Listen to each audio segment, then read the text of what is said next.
नमस्कार दोस्तों, स्वागत है आपका डायबिटीज़ टिप्स के नए वीडियो में। और आज हम लोग डिस्कस करने वाले हैं हाइपोग्लाइसीमिया। हाइपोग्लाइसीमिया यानी रक्त में शर्करा की मात्रा आवश्यकता से अधिक कम हो जाना। हमारे शरीर में रक्त में शर्करा की मात्रा तीन चीज़ों के आपसी तालमेल पर निर्भर करती है। हमारे रक्त में मौजूद इंसुलिन की मात्रा, हमारे द्वारा लिए गए भोजन से रक्त में आने वाले ग्लूकोज की मात्रा और हमारे द्वारा की गई एक्सरसाइज से रक्त से ग्लूकोज के उपयोग की मात्रा। दोस्तों, जब भी हम कुछ खाते हैं, कुछ भी भोजन ग्रहण करते हैं, तो वो अंततः ग्लूकोज में बदल दिया जाता है पाचन क्रिया द्वारा, और ये ग्लूकोज हमारे रक्त में पहुंचकर ब्लड शुगर की मात्रा को बढ़ाता है। जैसे ही हमारे शरीर में रक्त की मात्रा बढ़ने लगती है, हमारा पैनक्रियाज इसे सेंस करके इंसुलिन रिलीज करता है और इंसुलिन ब्लड शुगर की मात्रा को कम करने की कोशिश करता है और रक्त में मौजूद शुगर को मांसपेशियों में कार्य के लिए भेजता है, सेल्स में जहां आवश्यकता है कार्य के लिए भेजता है, और अगर ग्लूकोज आवश्यकता से अधिक है तो इसको लीवर में ग्लाइकोजन के रूप में स्टोर होने के लिए भेज देता है। फिर जब हम कुछ देर तक खाना नहीं खाते हैं तो यही स्टोर ग्लाइकोजन वापस ग्लूकोज में बदल के हमारे शरीर में रक्त शर्करा का मात्रा एक नॉर्मल लेवल तक बनाए रखता है।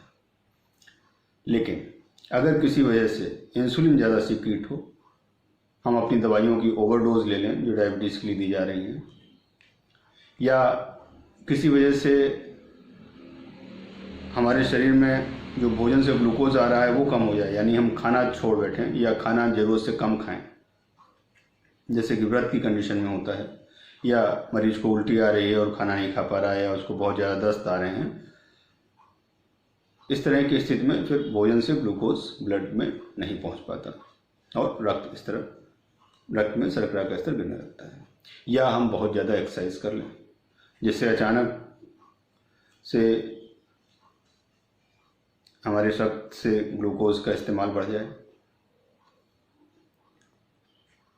तो हमारा भोजन, हमारी दवाएं और हमारे द्वारा की गई एक्सरसाइज, इनके तालमेल से हमारे रक्त में शर्करा का स्तर ऊपर नीचे होता रहता है। और जब कभी इनका तालमेल बिगड़ता है, भोजन छूटने से या ज़्यादा दवाएं पहुंचने से या ज़्यादा एक्सरसाइज करने से, तो कभी कभी ब्लड शुगर सामान्य लेवल से भी नीचे चली जाती है। वो स्थिति मरीज के लिए खतरनाक भी हो सकती है। वैसे तो हाइपोग्लाइसीमिया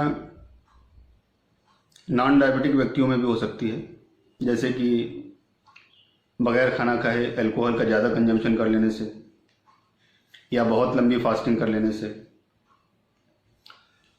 या कुछ बीमारियों में, या जेस्टेशनल डायबिटीज़ की जो मदर्स इंसुलिन ट्रीटमेंट में है उन्हें डिलीवरी के बाद नवजात शिशुओं में। लेकिन मुख्यतः ये टाइप 1 और टाइप 2 डायबिटीज़ में पाई जाती है। टाइप 1 डायबिटीज़ में इंसुलिन ट्रीटमेंट की वजह से ज़्यादा सीवियर हाइपोग्लाइसीमिया के एपिसोड देखने को मिलते हैं, जबकि टाइप 2 डायबिटीज़ में यंग पेशेंट्स में यूजुअली माइल्ड हाइपोग्लाइसीमिया दिखाई पड़ती है। वृद्धजनों में जरूर सीवियर हाइपोग्लाइसीमिया के एपिसोड्स बहुत कॉमन है।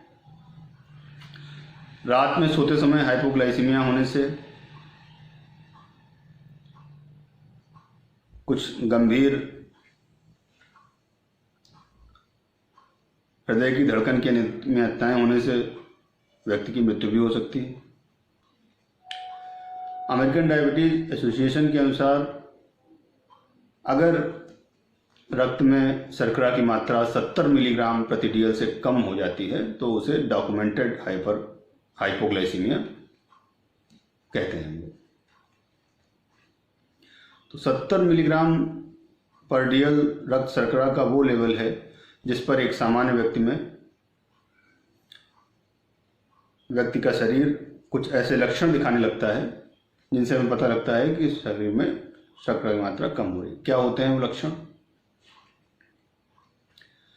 हमारी धड़कन बढ़ जाती है, घबराहट होने लगती है, पसीना आने लगता है, चक्कर आने लगते हैं, कंपन होने लगता है शरीर में।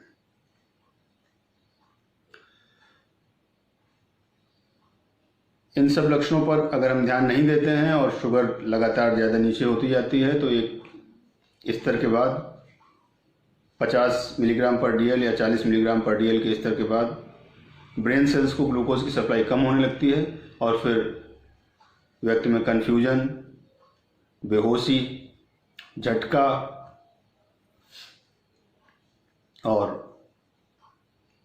परमानेंट ब्रेन डेथ का भी कारण हाइपोग्लाइसीमिया बन सकती है, जिससे व्यक्ति की मौत भी हो सकती है।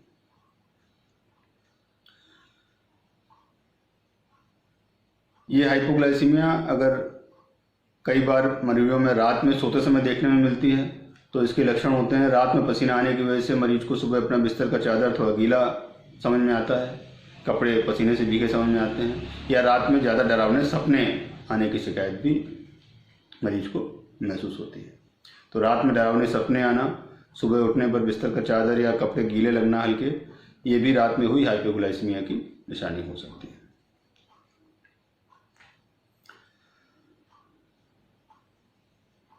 हाइपोग्लाइसीमिया अगर हल्की है और मरीज होश में है तो कुछ मीठा खाकर, ग्लूकोज लेकर वो उसे कवर अप कर सकता है।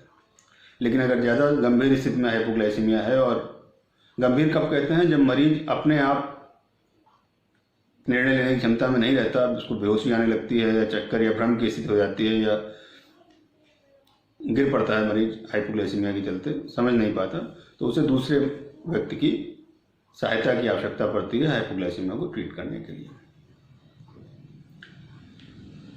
उस स्थिति को गंभीर हाइपोग्लाइसीमिया कहते हैं। तो माइल्ड हाइपोग्लाइसीमिया या हल्की हाइपोग्लाइसीमिया में जो करना चाहिए वो 20 ग्राम ग्लूकोज पानी में घोल के मरीज को पिला देना चाहिए।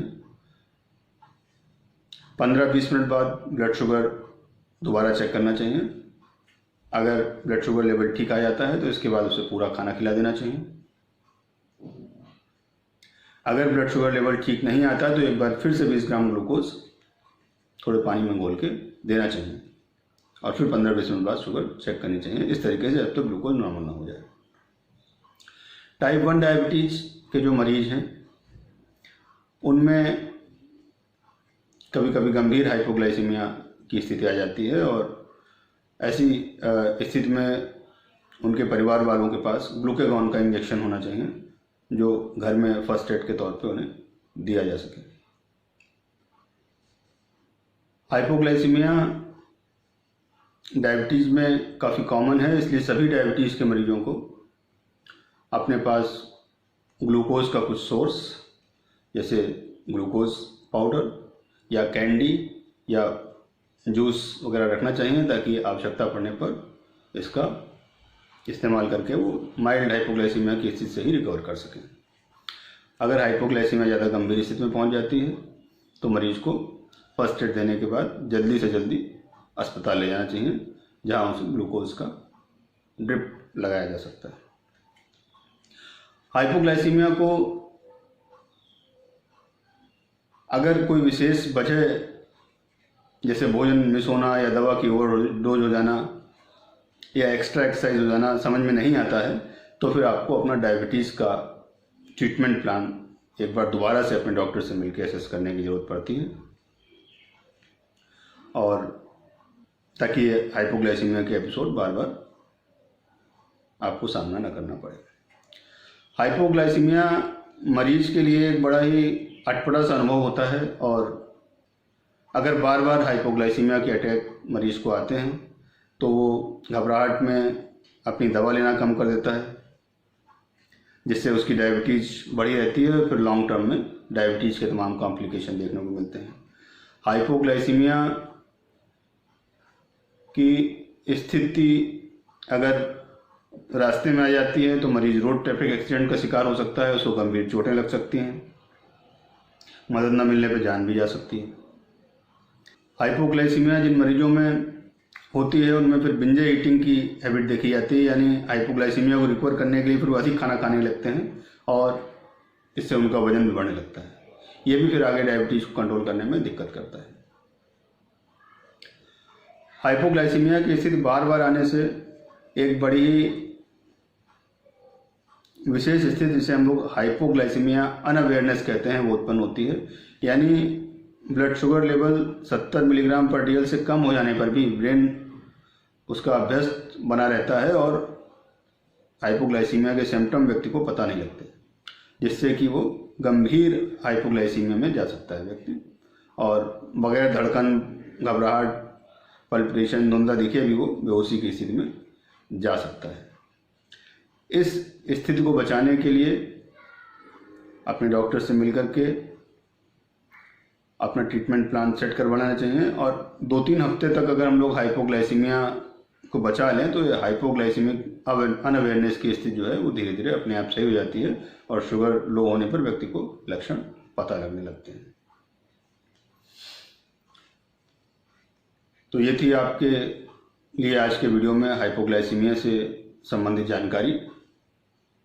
अगर आप नए हैं तो हमारा चैनल सब्सक्राइब करना मत भूलिएगा, बेल आइकन अवश्य दबा दीजिए।